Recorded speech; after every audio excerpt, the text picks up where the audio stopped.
दोस्तों मैं आप लोग को एक गाना सुनाने जा रहा हूँ। आप लोग को अच्छा लगे तो कमेंट लाइक शेयर ज़रूर करें दोस्तों। अभी मैं गाना को स्टार्ट करता हूँ दोस्तों। बहुत बढ़िया गाना है दोस्तों। पास बिठा कर तू अपने हाथों से मुझे खिलाती थी, जब तक मैं ना खा लेता माँ तू भी ना खाती थी।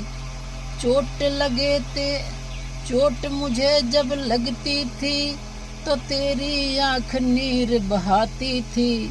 मैं सो जाता था माँ पर तुझे नींद न आती थी। मुझ पर तू एहसान बहुत है, कैसे मुझे भुलाऊं माँ। मुझ पे तू एहसान है ऐसा, कैसे उन्हें भुलाऊं माँ। क्या बताऊं दोस्तों, माँ की तकलीफ न पाऊं माँ।